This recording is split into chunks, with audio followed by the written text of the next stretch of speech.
Hello viewers, আসসালামু আলাইকুম ওয়া রাহমাতুল্লাহি ওয়া বারাকাতুহু। আশা করি সকলে আল্লাহর রহমতে অনেক ভালো আছেন। আমিও আল্লাহর রহমতে বেশ ভালো আছি।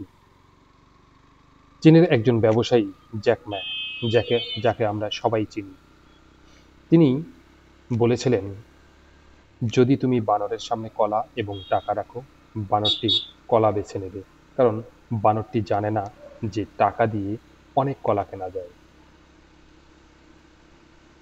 আসলে আপনি যদি মানুষকে কাজ এবং ব্যবসা প্রস্তাব করেন, তাহলে তারা কাজ করার সিদ্ধান্ত নেবে, কারণ বেশিরভাগ মানুষ জানে না যে একটি ব্যবসায় বেতনের চেয়ে বেশি অর্থ উপার্জন করা যেতে পারে। বেতন থেকে ব্যবসায়িক লাভ অনেক ভালো, কারণ বেতন আপনাকে জীবন পরিচালনার জন্য সাপোর্ট দিবে, কিন্তু ব্যবসায়িক লাভ আপনাকে একটি ভাগ্য তৈরি করে দেবে। জ্যাকমা যে এই পরামর্শ বা উপদেশ বা এই যে মতামতটা তিনি ব্যক্ত করেছিলেন, তার এই পরামর্শ মনে হয় আমাদের সাবেক উপদেষ্টা নাহিদ ইসলাম খুব ভালোভাবে বুঝে এটা উপদেশটা গ্রহণ করেছেন। তিনি কিভাবে এই উপদেশটা গ্রহণ করলেন সেটাই আমরা একটু আলোচনা করি। অন্য কোনো বাংলাদেশি না বুঝলেও এই কথার যে সারমর্ম, তা একদম পুঙ্খানুপুঙ্খানুভাবে সদ্য পদত্যাগ করা উপদেষ্টা নাহিদ ইসলাম মনে হয় উপলব্ধি করতে পেরেছেন বা অনুধাবন করেছেন। তার দিন কিন্তু ভালোই কাটছিল, তা তার শরীরের দিকে খেয়াল করলেই বোঝা যায়। গত 6 থেকে 7 মাসে তার শরীরের ওজন মনে হয় বেশ খানিকটাই বেড়ে গেছে। যাই হোক, এত ভালো থাকার পরেও তিনি যে দূরদর্শী দৃষ্টিভঙ্গি নিয়ে যুগান্তকারী সিদ্ধান্ত নিয়েছেন, সেজন্য তাকে সাধুবাদ জানাই।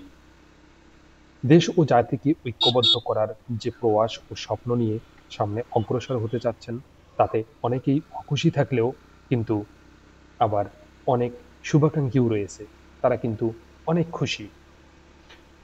আপনাদেরকে বিশ্বাস করে যেমন ছাত্র জনতা মাঠে নেমেছিলেন, তেমনইভাবে যদি বিশ্বাস ধরে রাখতে পারেন, তবে আপনাদের শুভাকাঙ্ক্ষীর লাইন দীর্ঘ থেকে দীর্ঘতর হতে থাকবেই। দেশের মানুষ যদি কোনোভাবে বুঝতে পারে যে আপনারা তাদের সাথে বিশ্বাসঘাতকতা করেছেন, তবে কিন্তু পুষ্পোত্তলিকা দাহ পুষ্পোত্তলিকা করে গায়েবানা জানাজা করতেও কিন্তু তারা বিন্দুমাত্র সময় নেবে না। তাদেরকে যেভাবে আশা দেখিয়ে, মানে জনগণকে যেভাবে আশা দেখিয়ে, একটা সংস্কারের আশা দেখিয়ে, নতুন বাংলাদেশ গড়ার আশা দেখিয়ে তাদেরকে মাঠে নামিয়েছেন, কিন্তু এর যদি হিতে বিপরীত হয়, তাহলে তারাও কিন্তু আপনাদেরকে সেভাবেই ছুঁড়ে ফেলবে। যাই হোক, কথায় কথায় অনেক কথা বলা হলো। ভালো থাকবেন সবাই। ভালো থাকুক প্রিয় মাতৃভূমি বাংলাদেশ। আবার দেখা হবে অন্য কোনো বিষয় নিয়ে। আসসালামু আলাইকুম ওয়া রাহমাতুল্লাহি ওয়া বারাকাতুহু।